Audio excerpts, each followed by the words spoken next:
Beauty Queen at Mutya ng Pilipinas, Pampanga 2023, Candidate Geneva Lopez nawawala. Hindi pa man nabibigyan ng linaw ang kaso ng pagkawala ng Miss Grand International Philippines 2023, candidate na si Catherine Cam Island, ilang buwan na ang nakakalipas. May panibagong kaso na naman ng pagkawala ng isang beauty queen. Kumakalat ngayon sa ilang mga social media platforms at ilang mga entertainment news sites ang balitang nawawala ang isang contestant ng Mutya ng Pilipinas, Pampanga 2023, na si Geneva Lopez. Sa isang post sa Facebook, inihayag ni LDSC na si Geneva Lopez ay idineklarang nawawala at huling nakita noong June 21, 2024. Ayon sa mga taong malapit kay Geneva Lopez, bandang 3:00 ng hapon nila huling nakontak ang nasabing beauty queen. "Nasan ka, Mi? Tingnan mo, libo-libo ang nagdadasal para sayo. Maraming nagmamahal sayo.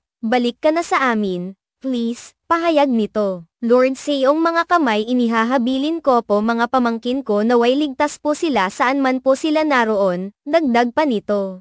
Ayon kay Prezi Carion Lopez, tiyahin ng nawawala, bumiyahe si Geneva Lopez sa Capas, Tarlac, kasama ang kanyang boyfriend. Nakatanggap ang post ng libo-libong share mula sa mga netizens na nagpahayag ng pagkabahala dahil na rin sa nangyari noon sa Catherine Cam Island na hanggang ngayon ay hindi pa rin naging malinaw kung ano ang nangyari. May mga taong naninirahan sa Tarlac ang nagboluntaryong tumulong sa paghahanap din sa paghahanap sa dalawa na nawawala na ng ilang mga araw. Hanggang ngayon ay wala pa ring inilalabas na balita patungkol sa pagkakawala ng beauty queen.